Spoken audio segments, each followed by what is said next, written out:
Hi guys, and welcome to this week's video. If you want to know how to take pictures like this, then do me a favour, stick around.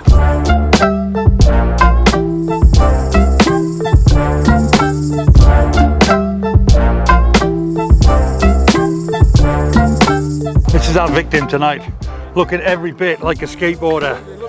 He does look like, yeah. I've no idea if he can skate, by the way, but he looks the part, so that'll do for me. Now, we've never met George before. Lee and I just turned up at the skate park in the hope that we could coerce someone like George to take part in this video. Thankfully he agreed, but as you can tell, he's a little bit standoffish at the moment.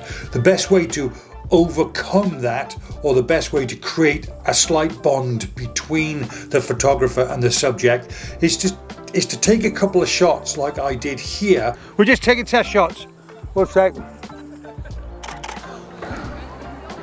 Right. Perfect. And then showing the subject the pictures on the back of the camera, and then hopefully they'll settle down and think, yeah, okay, this could be fairly decent. It's just a simple way of breaking barriers down. Now, I realised I rushed my setup process yesterday. The reason being because we've only just met the guys and the guys had to go. So we literally had 20 minutes from start to finish. So because of that, let me now backtrack ever so slightly and talk you through the setup in a much more parrot fashion way. So first of all, if you want to take pictures in an outdoor environment using your flash in a creative way, using flash outdoors, then you could pretty much always set it up like this. First of all, set your camera to manual. It's important that you set your camera to manual. Next is set your ISO to 100, or in this instance we use 200, but either one, ISO 100 or ISO 200. Next is set your shutter speed to, normally I would say 125th of a second. 125th of a second is definitely the best shutter speed to adopt when using your flash creatively off camera. But in this instance, we're just going to set our camera to our camera's flash sync speed. In this instance, or in my camera's instance, it's 200th of a second. When I make a follow-up video to this, I'll make a more advanced tutorial and I'll explain then why 125th of a second is a much better shutter speed than 200th. Having said that though, 200th of a second works perfectly fine. If your camera's flash sync speed is 250th of a second, or there or thereabouts, then set it to that. If you're not sure, by the way, it doesn't matter. Just set your camera to 200th of a second. So with our ISO set to 200 and our shutter speed set at 200th of a second, yeah, all I'm now going to do is point my camera up to the sky and only adjust the aperture until the light meter falls in the middle, and then just take a test shot. When we take pictures like this style of photography is all about the sky. The sky becomes our background. That's why I was shooting down nice and low, pointing the camera up. So therefore the end results will differ greatly depending on the detail in the sky. Now, as you can see, in our instance, there was no clouds, no detail, nothing, just a boring blue sky. Well, the point I'm going to make now is, if we could still make the images look good on a boring blue sky, imagine what these images would look like if there was lots of detail in the sky, i.e. color and clouds, etc.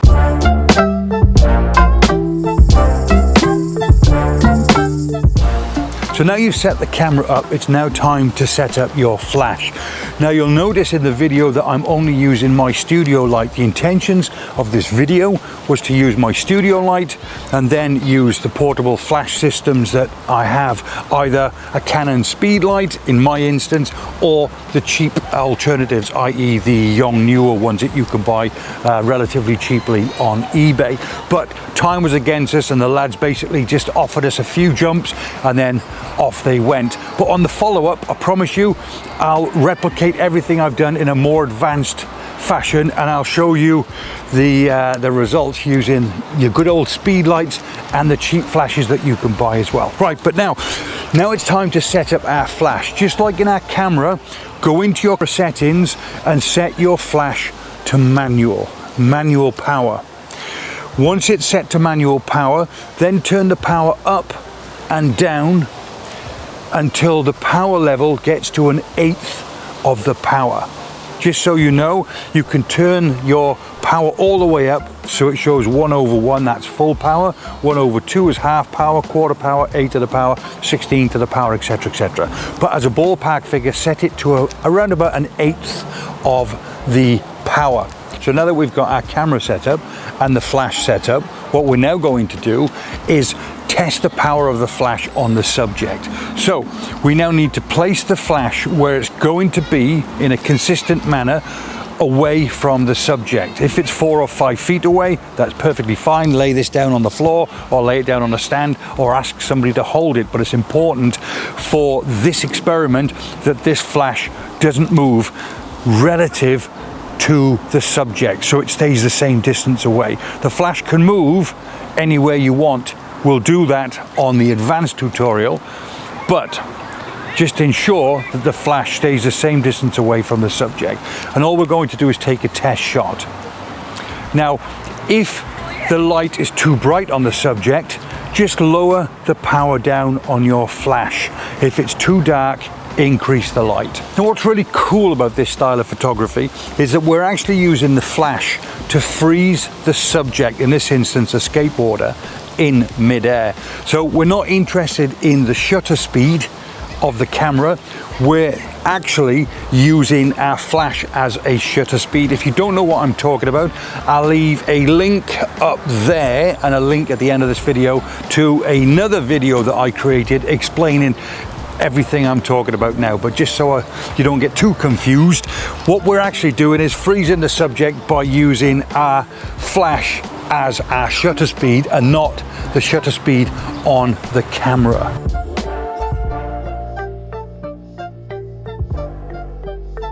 So now let's just very briefly talk about the nitty-gritty of how your flash freezes a subject. I don't want to go into it in too much detail, but your flash has what's called a flash duration.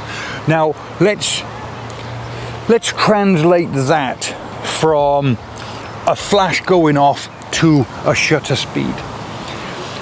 The higher the output of your flash, so if your flash is blasting light out at 100%, 1:1, then your shutter speed is a lot lower, relatively speaking. It's about 200th of a second on your standard speed light, okay? So at 200th of a second, this flash isn't freezing anything. So when we do this style of photography, what's really important is that A, this flash has to overpower the ambient light, but B, this flash power has to be no greater than 1/8 of the power. 1/8 of full power from your general speed light equates roughly to 2,000th of a second shutter speed. Again, if you're not following along with this, then check out my other video. I'll leave a link to it again, like I said, at the end of this video. So I can explain it a bit better here. 1/1 is full power, and underneath you'll notice it says 220. Well, that equates to a stopping power equal to 220th of a second on your camera, if your camera could actually shoot at 220th of a second. Now, as I start to reduce the power of the flash, you can see that the stopping power instantly starts to increase. That's now the equivalence of 740th of a second. And now reducing the power down to 1/4 of full power, the shutter speed is dramatically increased, pretty much 1,500th of a second shutter speed. Now, the light was pretty bright last night, but I still managed to light up the subject by using 1/8 of full power. And as you could see there, the stopping power is more than 2,000th of a second, and that's certainly a fast enough stopping power to freeze the guys in midair. Obviously, if the light was less, I could have reduced the power of the flash considerably, and in which case, as you could see, let's take this down to, let's say, 1/32nd of the power, and you can see there, that's the equivalence of nearly 5,000th of a second shutter speed, and that'll pretty much stop anything and everything.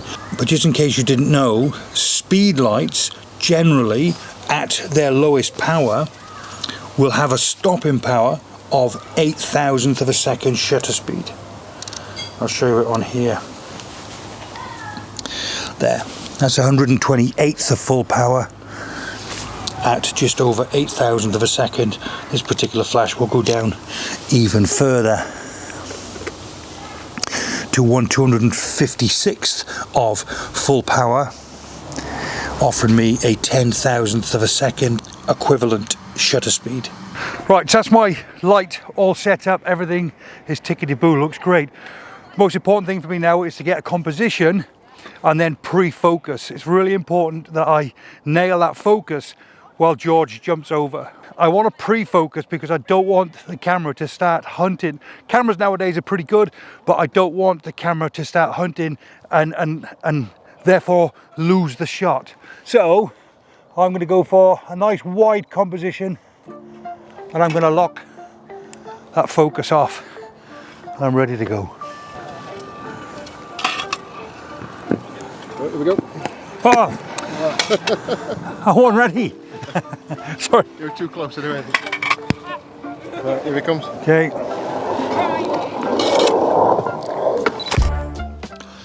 So that's the first picture in the bag, and it looks pretty decent. Now, before I move on, let me just draw your attention to something, just in case you try and replicate this and think you're doing it wrong.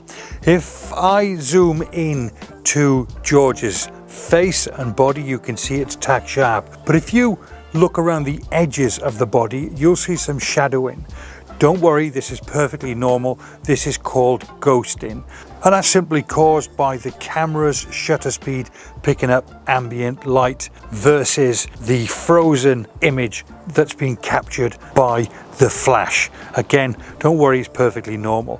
It is avoidable, and I'll explain how you can avoid ghosting during my next video when we talk about advanced techniques.